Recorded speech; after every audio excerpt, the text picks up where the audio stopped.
Okay, I hope that gave you time to get a refreshment and stretch your legs a little bit. Our next presenter is Ankur Poddar, I hope I'm pronouncing that correctly, from the National Renewable Energy Laboratory. Um, Ankur will be talking about simulating off-site construction factories to deliver energy-efficient modular buildings. So with that, enjoy the presentation. Great, thank you. Thank you for the introduction. With that, I'll begin my presentation. So yes, I'm representing the National Renewable Energy Laboratory here, and my presentation is called Simulating Offsite Construction Factories to Deliver Energy Efficient Modular Buildings. I'm a research engineer there. I have background in construction, architecture, and recently getting into a lot of manufacturing innovations and technologies which are widely used, including simulation environments and attempting to translate those and leverage those for the benefit of improvement in productivity as well as enhancing the product of the construction, which is the buildings, and improving it for low carbon and energy efficiency. And so throughout my presentation, I'll be talking about a few the items here. Mostly, the first half of my presentation would be focusing on the use case and kind of like on a high level, what the work and the kind of impact that we are hoping to create. And in the second half of the presentation, looking forward to share with you all the kind of work we are doing using AnyLogic and the future work that lies ahead with that.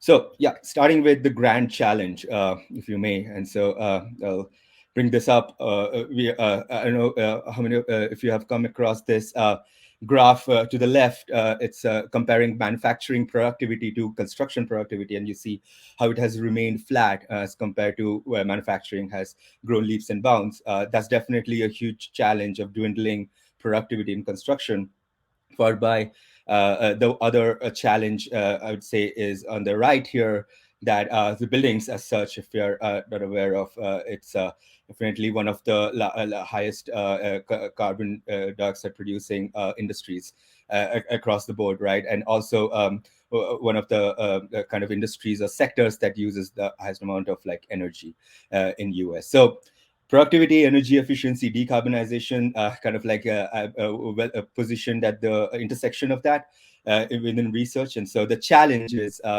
to improve construction productivity to deliver energy efficient, low carbon, affordable buildings and retrofits at scale. And so with that, kind of like reframing that challenge a little bit as a question, it would be how can we increase productivity in the process, which is the construction process, while also being able to deliver these products, which are the buildings, as energy efficient and low carbon as possible, right? And that sets up a challenge for the next 5 to 10 years that National Renewable Energy Laboratory, as well as our main funding agency and support entity, U.S. Department of Energy, is razor focused on.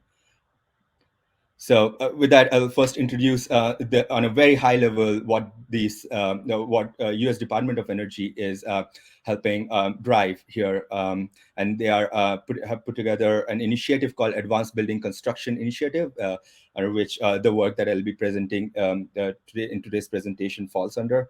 And so the ABC, or Advanced Building Construction Initiative, is something that the U.S. Department of Energy is kind of pushing forward with to deliver affordable, appealing, energy efficient, and low carbon new buildings, and readily looking at ways and opportunities to integrate more energy efficiency in a highly productive construction sector of U.S. So there's a need to, again, like going back to the challenge, parallelly look at all of these challenges that we face. The U.S. Department of Energy is taking a two-pronged strategy to lead this. They are investing on new technologies as well as engaging with stakeholders, both private and public, and recently announced a range of 40 projects that they are funding in this scope. And these projects kind of vary in kind of like scope and technology readiness level, as well as focus areas.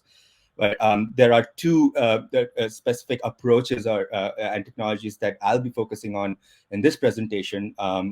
One being permanent modular construction, which is construction in factories of buildings and then taking them on the site, which is different from the process of a traditional construction, which all happens on the site. Followed by another technology that DOE is increasingly investing on would be simulation environments and digital twins. Not only looking at existing softwares and tools like AnyLogic, but also how can this particular use case that or challenge can help drive innovation in the tools itself. With that, moving into NREL and the National Renewable Energy Laboratory that I work and we position this presentation in specific work that NREL is doing as part of helping DOE achieve some of these targets and goals. So, going back to one of the technologies, right, permanent modular construction, or one of the approaches, if I may put it that way. So, which here to those who are not aware of how that happens, all the work, mostly 95% of the construction happens in an off-site construction factory, in a facility, in a controlled environment.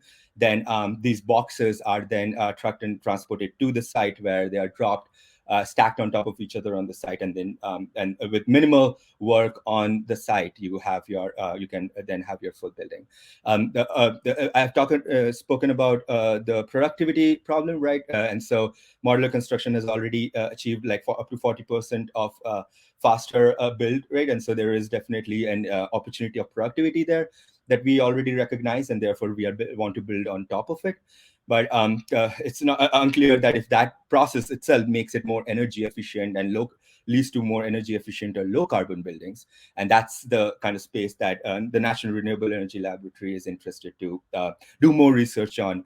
And definitely, like for this particular conference, this is the use case, if I may, right? And so and we are actively kind of leveraging digital twins and simulation environments to understand in the simulation environment, figure out how to get there, what are the processes and the complexities involved, and take more informed decisions in delivering more energy efficient, low carbon buildings.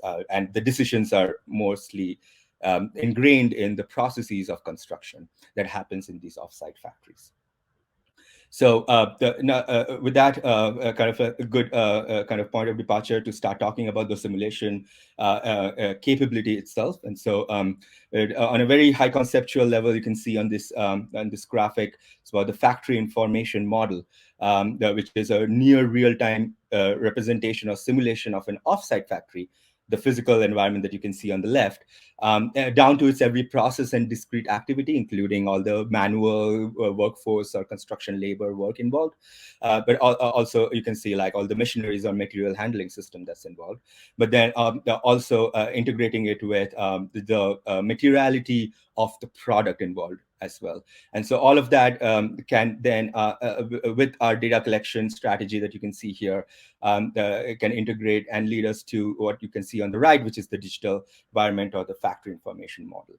And then we are trying to prove this, right, and use a set of approaches within the simulation environment, and starting with AnyLogic as our integrated simulation environment to prove this, validate this, and the ones we would like to, as a primary stakeholder and beneficiary, present such an idea would be the modular builders or the construction folks who are building, who have own and operate offsite factories. And are trying to deliver affordable buildings at scale. They are not necessarily they're leveraging these early decision-making tools like using AnyLogic yet, unlike manufacturing industry, which is kind of like the AnyLogic has been widely used there. So it's definitely something that we would want to put in front of modular builders so that they can understand their productivity, but also understand what are the implications when they want to build a better quality product. So just a shout out to all the partners which are helping us develop this factory information model and across different projects, primarily funded by the Advanced Building Construction Initiative by Department of Energy. And we have modular builders involved in this. So we are working closely with them to build this up. And so that's kind of more or less the halfway to the presentation. And so hopefully I've been able to set up on a very high level, the use case that we're talking about here.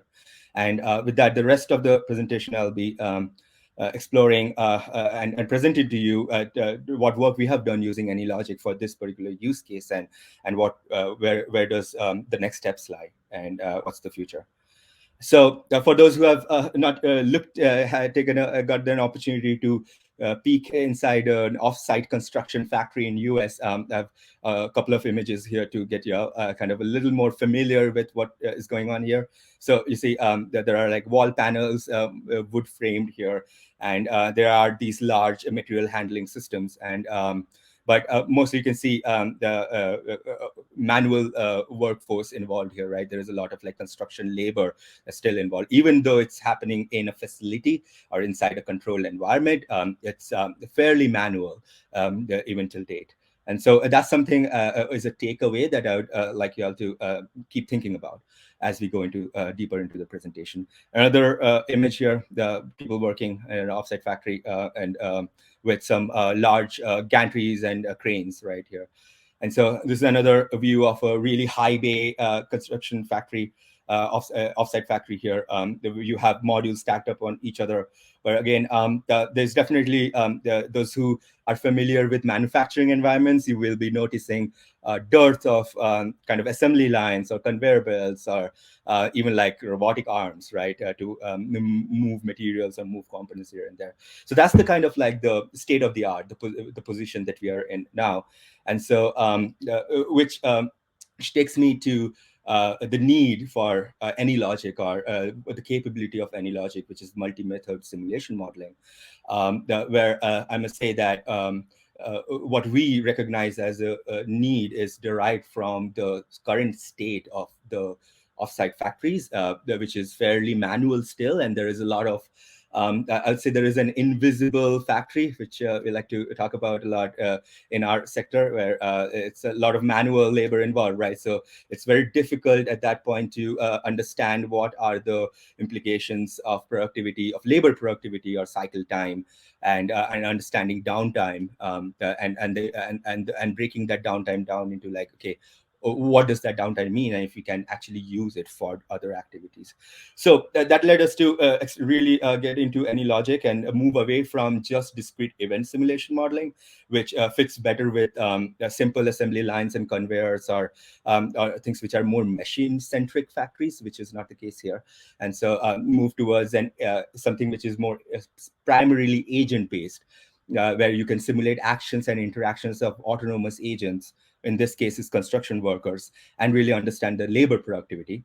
But then, needless to say, having the benefit of within AnyLogic of using discrete event as well as system dynamics, we can add layers of material handling system and material flows using these other methods, but definitely primarily focused on agent-based here.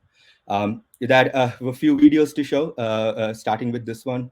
It's a modular offsite construction factory. You can see people moving around, and it's one of our, we're working with one of our partners, Oregon State University, to really deploy these data collection strategies and packages in the factories to really understand the worker movements and the activities that are involved.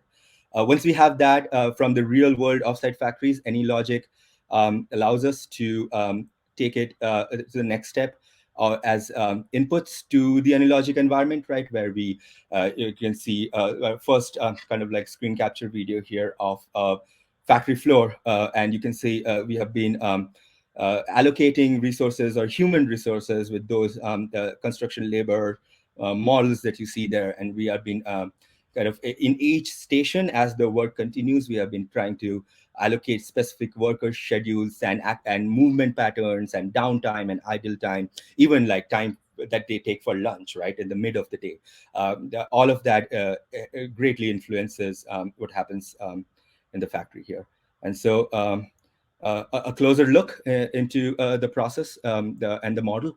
As you can see, if I may direct your attention to the top of the screen, where you have these different stations, station 0 all the way to like station 7, but then in each station you have a couple of workers allocated, right? And so as the module or the building modular unit moves across these stations, those particular stations or their resources get activated. And as you can see on those pop-outs, we have taken the exact schedule of the workers and from the real world situation, and had put an input into the factory model here, so that we can directly create a baseline of the existing condition of the factory. And so with that, moving on, again, zooming in a little more, where the opportunity here is that even if we create the entire factory in a very low fidelity, we can then zoom in and really understand these different stations. So you can see here, we've zoomed into a wood room, if you may, a station, a saw station, where we are trying to understand the number of workers being allocated there, along with their daily schedule, but then understand that, okay, what are the implications of the material handling system itself, which is the conveyor belt, and what's the interaction of that discrete event simulation model with the agent model here, and really understand kind of like the time that it would take, or how to sequence this particular station in the mix of everything else that's going on in the factory. So with that, that was a sneak peek on the model that we have created, and we continue to improve it based on all the data all the near real-time data that we get from deploying cameras and sensors in the factories that we are working with across US. And so that was like how to represent an existing factory, right? And we are doing all of that to represent the existing factory. But the future work really lies in when you have the baseline, you have the existing factory, and then on top of it, you start creating what-if scenarios. And AnyLogic capabilities allow us to do that, where I've zoomed in here into 4 different areas of the model that we have created, and called out different questions that or research questions, if you may, that we are trying to address using the simulation environment. And I've also tried to map them to different methods within AnyLogic. So you see here, it start with like which factory stations should we focus on, or what are the worker schedules and sequencing of the work that we need to focus on. If in one of the what-if scenarios that we are very interested in creating is, you have a factory line which produces a certain quality of product of buildings. Can we what are the activities that we need to add or introduce? What are the new stations, if you may, that we need to introduce in this existing simulation or the existing factory, so as to help deliver a better product, a more like low carbon energy efficient product? And that's where really we hear a lot of value that lies in using AnyLogic and a simulation environment like this, where this environment becomes almost like a de-risk decision-making tool for modular builders to understand the what-if scenarios, look at the different trade-offs between productivity and new activities, and take more informed decisions in prior to actually implementing these strategies on the factory. And so, and therefore, there is a need for such a simulation environment, which is multi-method, which allows for multi-method modeling. Yeah, and so with that, I know we are at the very initial steps and stages of developing the factory information model and leveraging AnyLogic at that, being able to give you some of these high-level challenges, and also hopefully the looking at the model gave you got a little more ideas flowing in your mind on what else could be done.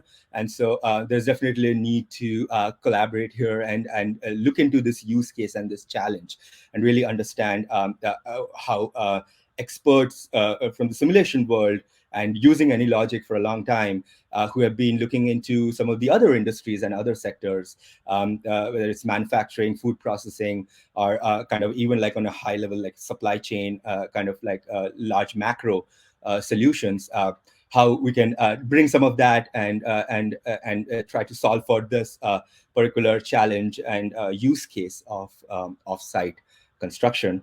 And so I wanted to bring back up this graphic that I pointed to earlier, is there a role for simulation experts in all this? I definitely think there is, and we definitely think at NREL we are actively using AnyLogic. Started fairly recently, but this is the use case. There's a lot to be done over the next 2 to 3 years, and something just to trigger a kind of like idea here would be a lot of product development and design work in buildings happens in building information modeling. So there is definitely like an idea of how to bring that in, all the data from geometry data from building information modeling, and what does it mean to power an AnyLogic model. And so if we continue to iterate on how can we automate the workflow of taking a CAD model, if you may, of a building, and how can we import it within AnyLogic and help and automate the process of creating the factory information model through it. So yeah, that's kind of like my last slide here. It's a call for collaboration and a call for action to everyone attending this conference and listening to this presentation to help us solve this challenge that lies ahead that we are actively working on. So if anyone has any ideas or thoughts or interested, please reach out. That's my email right there. And yep, thank you.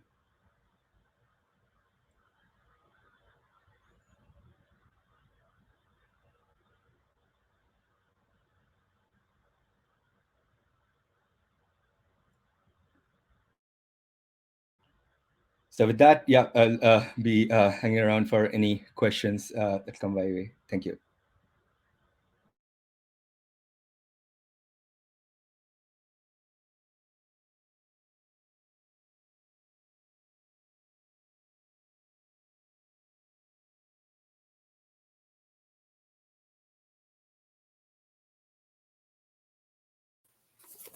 Thank you, Ankur. Great presentation. Very much appreciated. Are you located in your headquarters in Colorado as well? Yes, absolutely. This is in Golden, Colorado. That's where we actually have just one campus of the National Lab here in Golden, in Colorado. Yeah. Beautiful. Well, thank you for being here this afternoon. Again, if there are any questions later, you can, Ankur gave his emails you saw, but you can also get his contact information from his profile here in the conference. So again, thank you very much. And we'll hope to see you soon. We have 8 minutes before Pitney Bowes comes on. So why don't we take another short break and we'll see you in a few minutes.